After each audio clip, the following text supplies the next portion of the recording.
Jack Jackson. In this video, we're going to be talking a little bit about the fundamental theorem of calculus, part 1, the first fundamental theorem of calculus.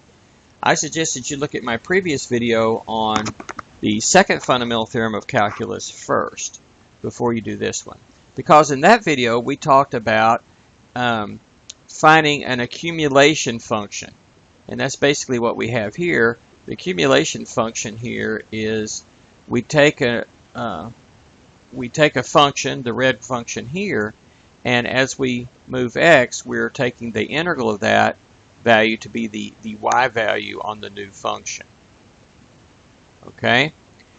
But what we found in the second fundamental theorem of calculus that was in some way derivatives and integrals were sort of backwards or inverse operations of each other. And the way that worked is basically we saw in the second fundamental theorem of calculus that if we take a function and integrate it from some constant up to x, that gives us a new function, a new accumulation function of x. And if we take that accumulation function and then do a derivative, we're right back at the original function we started with. So the question now is, well, what happens if we do that in the opposite order?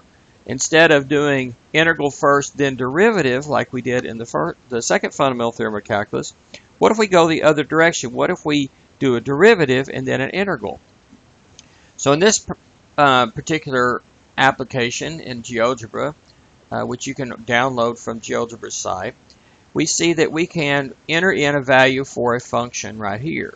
So here's a function. If you click f of x, you can see it graphed over here in the window on the right. So the original function is there.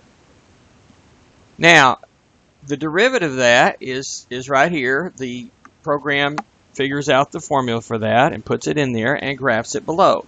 So the graph here in red is actually the derivative of the graph that we see over here in blue in the other side. I've got slightly different scales. I can zoom in or out as we decide to do it for each one. So there's kind of where we are at the moment. Okay, so we have this function here. Remember, it is the derivative of the original. So we want to take that f of t, do its derivative, that's f prime of t. So thinking of this as just a different variable t. Integrate that from a up to x, where a is a constant. In this case, a is 0, and we want to integrate it up to x is 4. So if you start at a, the same as a, you'll have an integral of 0, because there's no area there. As we move to the right, we accumulate more and more area. Okay, so let's turn off this, and that generates a new function over here. So this is just like what we did in the second fundamental theorem of calculus. We take a function here, and we generate an accumulation function for it over here. The difference is we first took our original function, found a derivative, and it's the accumulation function of the derivative, the integral of the derivative that we're looking at. And so we can see that happens. Green areas add to the integral, and so when we're over here, we're starting at 0. This goes up, maxes out, starts coming down, then it's eventually negative. When you're integrating backwards, it's reversed, so the areas above the axis are subtracting, giving us negative values for the accumulation, and ones below will add. Eventually it gets high enough, it goes back up. So if we look at that accumulation function, here it is. So as we move this around, so in other words, this y value here is this green area minus this red one. We can't see all of it, but I guess we can zoom in a little bit, zoom out. Yeah, this green area minus that red one. And that's the y value that we're at here. At this point, there's more green than red, so this is a positive value. At some point, you get out here, probably can't get it exactly, but where this thing hits the axis right here is when the green and red areas would be the same.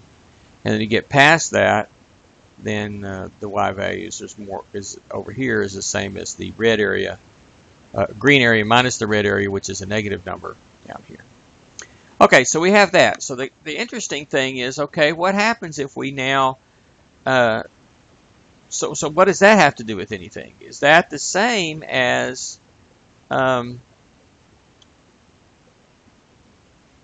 do we get the original do we get the original function back? That's the question if we take the derivative of this.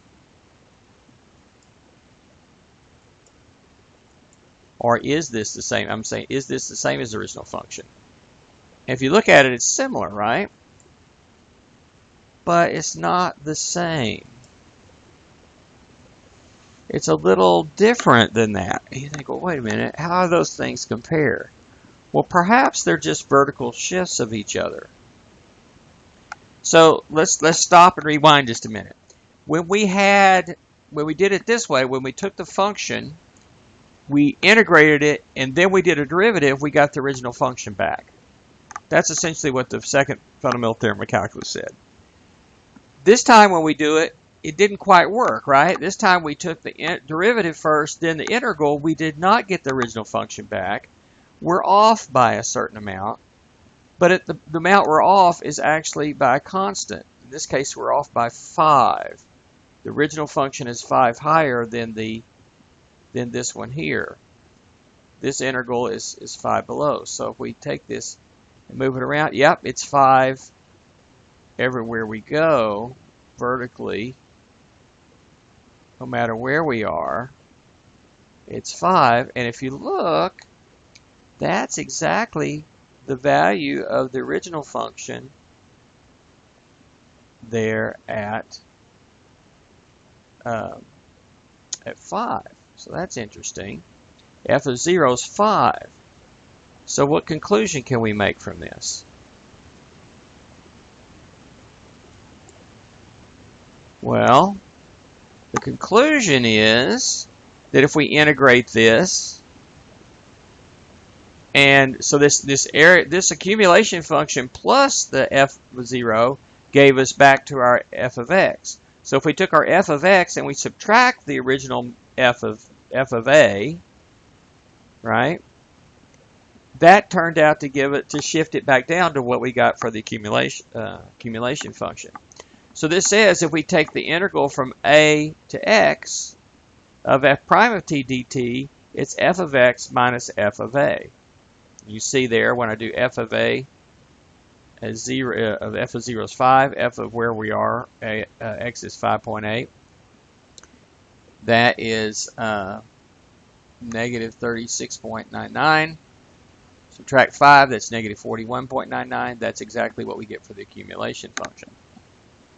And this is going to, no matter where we put it, those numbers are going to match there. Okay, and if we go over here on this, go backwards, still the numbers are going to match. So this is pretty cool stuff here. This says that once again, derivative and integral are backwards for each other. Almost. You have to take, if you take the derivative first and then integrate, you get the original function, well, minus a constant, the constant being the initial value there. Now, if you change where a is, that initial value might not be 5 anymore. Here it's 10.13. It's off a little bit there. Okay, but it stays a vertical shift no matter what. But it's still f of x minus f of a. Now, the thing that one of the things that makes this really, really good news is that if you think of this as not as a variable accumulation function, but as a definite integral, just flat out definite integral, which is a number, and you're integrating from a to say b, where a and b are constants, and we're integrating f prime of t dt, what you get is the f, an antiderivative of the function that we have here, right? A function whose derivative is the thing that we're integrating.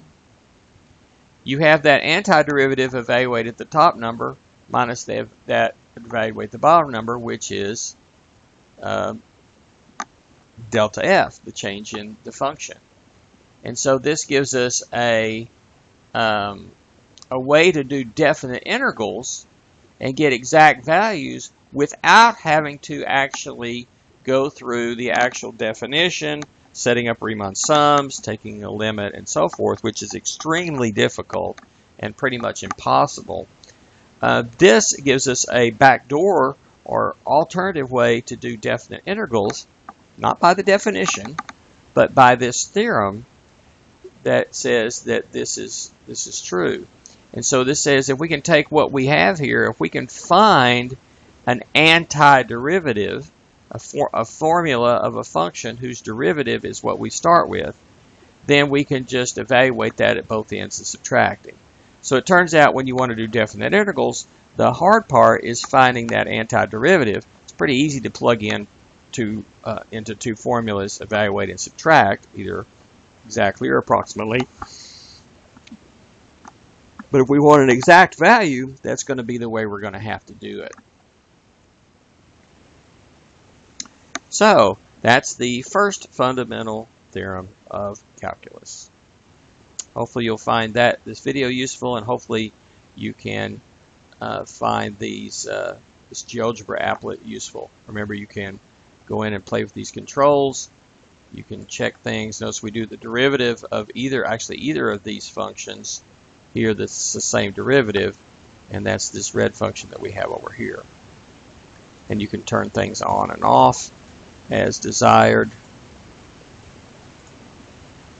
You can manipulate the controls here, or just type in the numbers, and you can also enter a different formula here to start with. So, hope you find that useful. Have a good day.